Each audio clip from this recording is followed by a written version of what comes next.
The confrontation between Jasmine Crockett and Kamala Harris continued to ripple far beyond the studio where the conversation had taken place. By the following morning, millions had watched the clip, some applauding Crockett's bravery, others stunned by the brazenness of the moment. But for Crockett, this wasn't about optics or personal rivalry. It was about a dangerous pattern she saw forming within progressive circles, where critical voices, especially those from marginalized communities, were being boxed in, either dismissed as too radical or weaponized for political optics without being truly heard.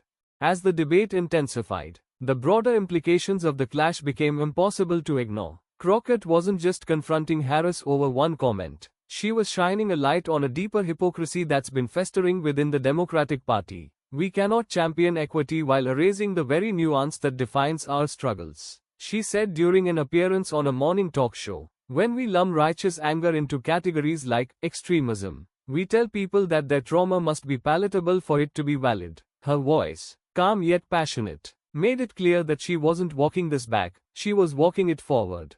Political analysts began weighing in with different takes. Some argued that Crockett's move might alienate key figures in the Democratic establishment and jeopardize her upward trajectory. Others believed that the very fact she wasn't pandering to power made her even more formidable in the eyes of a disillusioned electorate. She represents the voice of a generation that's tired of compromise when it comes to basic rights, said one commentator on MSNBC. And she's not afraid to call out anyone, even a sitting vice president, if she feels the message has been hijacked.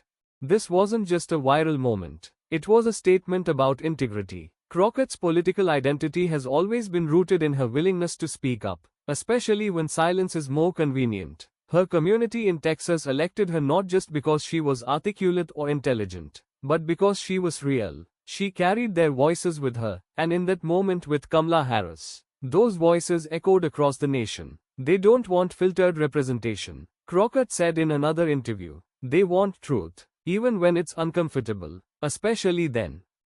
Meanwhile, Harris's camp attempted to minimize the fallout. A spokesperson released a statement clarifying that the vice president's remarks were taken out of context, and that her use of the term feminazi was meant to highlight the performative activism that often derails productive discourse. But that explanation did little to calm the storm. Critics pointed out that using a term historically associated with right-wing vitriol and misogyny, even in an ironic sense, was a dangerous misstep for someone in her position. Others saw it as yet another example of powerful women, especially those in the highest echelons of government, becoming detached from the people they once vowed to represent.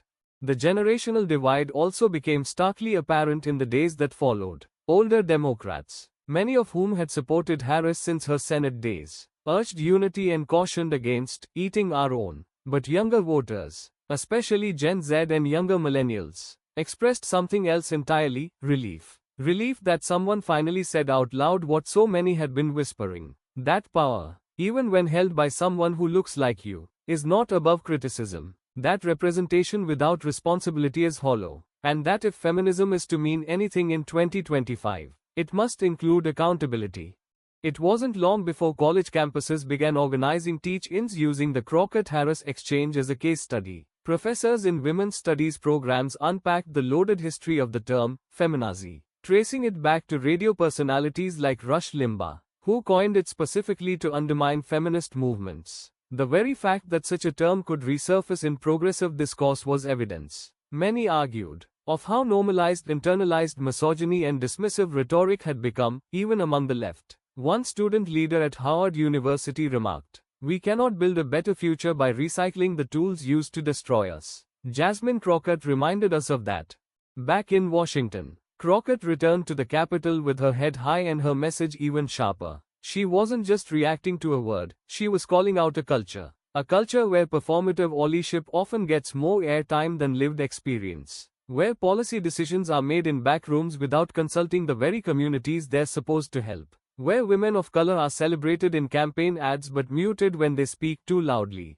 In private meetings, some Democratic colleagues pulled her aside to express support. Others, more aligned with the party establishment, advised her to smooth things over. But Crockett refused. "You don't get to weaponize decorum to silence truth," she reportedly told one colleague. "If I were a white man making these same critiques, they'd call me bold." But because I'm a black woman with fire in my voice, suddenly I'm a problem? No, that's the problem.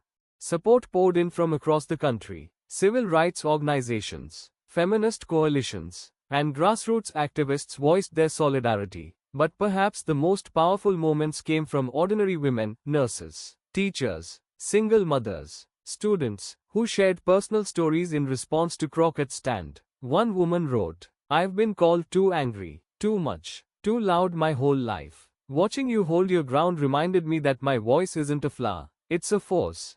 Meanwhile, conservative media had a field day. Right-wing pundits pounced on the clash as evidence of democratic dysfunction, calling it a catfight and a meltdown of woke politics. But their mockery only revealed how threatened they were by women speaking with unflinching clarity. What they failed to understand, intentionally or otherwise, was that Crockett's confrontation wasn't chaos. It was courage. In the following week, Crockett delivered a powerful flow speech in the House of Representatives, indirectly addressing the controversy. This isn't about one word. It's about what we allow that word to represent. It's about whether we have the backbone to admit when our own side gets it wrong. "I didn't come here to be comfortable. I came here to be consistent. Consistent in my values. Consistent in my fight. And I won't let anyone, no matter how high their office, dilute that." The House chamber, usually disengaged during such speeches, was unusually quiet. Even those who had disagreed with Crockett's public approach could not deny the sincerity in her words. She wasn't grandstanding, she was grounding her politics in lived truth. That speech was later circulated among political science departments and community organizations alike, hailed as a modern call to ethical accountability in public service. Kamala Harris, for her part, stayed out of the spotlight for several days. When she finally returned to a televised town hall, she briefly acknowledged the exchange. "We are a big tent party, and sometimes that means we have hard conversations, even among ourselves," she said, choosing not to address Crockett by name. But for many, the silence spoke louder. While some applauded her attempt to move forward, others viewed it as a missed opportunity to openly engage in the difficult work of reconciliation and reflection.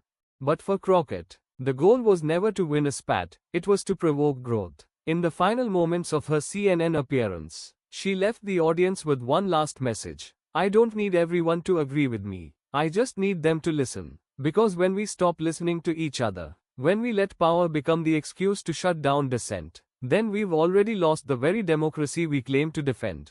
It was a sobering conclusion, one that captured the essence of the entire moment, not just a verbal clash between two prominent women, but a microcosm of a larger struggle, a struggle about voice, about inclusion, about the difference between being heard and being understood. Crockett didn't just challenge a statement, she challenged a system. As the weeks rolled on, the conversation sparked by the Crockett-Harris moment did not fade. It evolved. It deepened. New conversations were born about language, power, and identity, conversations that were overdue and often uncomfortable. But they were necessary, and thanks to Crockett's courage, they had finally begun. In the end, the clash between Jasmine Crockett and Kamala Harris was not the end of a chapter, it was the beginning of one. One where truth is prioritized over politeness, where discomfort is embraced as part of progress, and where being unapologetically honest is not seen as divisive, but as essential. So, if you believe that leadership means standing up even when it's not convenient, if you believe that the future of politics belongs to those unafraid to challenge the status quo, then this is the moment to amplify that message. Hit that like button, subscribe to this channel, turn on your notifications, because voices like Jasmine Crockett's don't just echo, they transform. And we'll be right here, bringing you every moment of that transformation.